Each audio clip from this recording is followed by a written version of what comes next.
Everyone, welcome to my channel. आज के इस वीडियो में हम पढ़ने वाले हैं कुछ अमेजिंग कॉन्सेप्ट के बारे में। तो चलिए इस वीडियो को आगे बढ़ाते हैं और सीखते हैं कुछ नया। जैसा आप सबको पता है कि कौन की इंग्लिश होती है हु, लेकिन जब हमको कहना हो कौन कौन तो उसकी इंग्लिश क्या होती है। आपको पता है कि जब हम कहते हैं कहाँ उसकी इंग्लिश होती है वेयर, लेकिन जब आपको कहना हो कहाँ कहाँ तो उसकी इंग्लिश क्या होती है। आपको कहना है धीरे तो उसकी इंग्लिश होती है स्लो। तो क्या धीरे धीरे की इंग्लिश स्लो स्लो होगी? जी नहीं। तो आज हम ऐसे ही इंट्रोगेटिव या फिर कह सकते हैं WH वर्ड्स के बारे में पढ़ने वाले हैं कि जब उनका 2 बार यूज़ होता है किसी सेंटेंस में तो हम उसको कैसे बनाएंगे। चलिए इस वीडियो को आगे बढ़ाते हैं और देखते हैं इसी प्रकार के वर्ड्स। जैसे यहाँ पे कुछ वर्ड्स लिखे हैं, जैसे कौन कौन, कहाँ कहाँ, कब कब, कैसे कैसे, क्या क्या, क्यों क्यों, धीरे धीरे, थोड़ा थोड़ा, जल्दी जल्दी और बार बार। तो आप देख रहे होंगे कि हर एक वर्ड का 2 बार यूज़ हुआ है और हम अपनी डेली लाइफ में भी इन वर्ड्स का यूज़ करते हैं।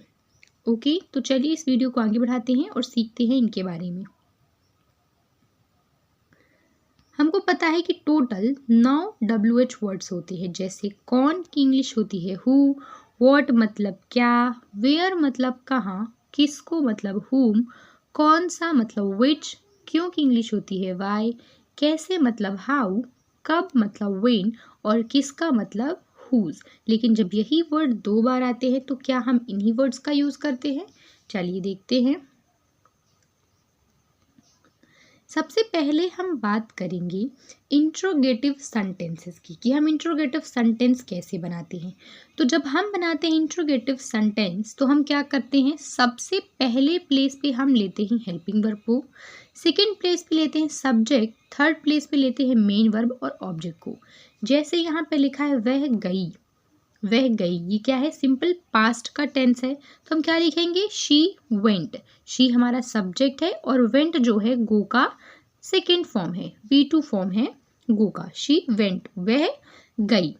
और अगर हमको कहना हो वह कहाँ गई, ये हमारा क्या इंट्रोगेटिव है, वह कहाँ गई। तो कहाँ की इंग्लिश होती है वेयर और वह कहाँ गई, वेयर डिड शी गो। तो ये क्या है, हमारा पास्ट का इंट्रोगेटिव सेंटेंस है। तो जब भी हम डिड हेल्पिंग वर्ब का यूज़ करते हैं तो हम क्या करते हैं, V1 का यूज़ करते हैं। तो वह कहाँ गई, वेयर डिड शी गो। लेकिन वहीं पे अगर हमको कहना हो कि वह कहाँ कहाँ गई या फिर कह सकते हैं वह कहाँ कहाँ घूमने गई, तो इसकी इंग्लिश अब हमको फाइंड आउट करनी है कि इसका ट्रांसलेशन क्या होगा। तो जो हमने आपको ऊपर स्ट्रक्चर बनाया उससे ही मिलता जुलता एक स्ट्रक्चर होता है। जैसे देखिए आपको करना क्या है, इंट्रोगेटिव का जो हमारा स्ट्रक्चर है उसको सेम एज इट इज़ आपको वैसे ही रख देना है। आपको 2 चीज़ें इसमें ऐड करनी है। पहला तो आप WH वर्ड, जो भी आप सेंटेंस में WH वर्ड ले रहे हैं, जैसे क्या, किसने, किसको, और उसके बाद आपको ऑल यूज़ करना है। WH वर्ड फर्स्ट प्लेस पे, सेकेंड प्लेस पे ऑल का यूज़ करना है और उसके बाद उसी प्रकार हेल्पिंग वर्ब, सब्जेक्ट और मेन वर्ब का यूज़ करेंगे। तो चलिए देखते हैं इस प्रकार के सेंटेंस। जैसे पहला एग्जाम्पल देखिए, उसने क्या क्या देखा, उसने क्या क्या देखा। तो क्या की इंग्लिश होती है वॉट और क्या क्या की इंग्लिश होती है वॉट ऑल। ठीक है, WH वर्ड लिखेंगे फिर ऑल लिखेंगे। तो क्या क्या मतलब क्या हुआ कि वॉट ऑल डिड ही सी। ठीक है, ये सिंपल पास्ट का स्ट्रक्चर है जिसमें हम डिड के साथ वर्ब की फर्स्ट फॉर्म का यूज करते हैं। तो उसने क्या क्या देखा, what all did he see. Okay, चलिए अगला एग्जाम्पल देखिए, तुम कहाँ कहाँ घूमने गए। तो कहाँ की इंग्लिश होती है वेयर। तो WH वर्ड के बाद हमको ऑल का यूज करना है। कहाँ कहाँ मतलब वेयर ऑल। तुम कहाँ कहाँ घूमने गए, where all did you go, where all did you go, तुम कहाँ कहाँ घूमने गए। अब यहाँ पे भी डिड के साथ हमने वर्ब की फर्स्ट फॉर्म का यूज किया है, ठीक है। अगला एग्जाम्पल देखिए, तुम शादी में तुम किसे किसे बुलाओगे। शादी में तुम किसे किसे बुलाओगे। तो किसे की इंग्लिश होती है whom, और किसे किसे मतलब whom all. Whom all will you invite to the wedding. शादी में तुम किसे किसे बुलाओगे, whom all will you invite to the wedding. या फिर कह सकते हैं बर्थडे में तुम किसे किसे बुलाओगे, तो क्या होगा whom all will you invite to the birthday, ठीक है। अगला एग्जाम्पल देखिए, तुम कौन कौन सी फिल्में देख चुकी हो। तो कौन कौन की इंग्लिश होती है विच। तो कौन कौन सी which all. Which all movies have you watched. Which all movies have you watched. तुम कौन कौन सी फिल्में देख चुकी हो। Which all movies have you watched, okay. अगला एग्जाम्पल देखिए, तुम कब कब वहाँ जाते हो। तुम कब कब वहाँ जाते हो।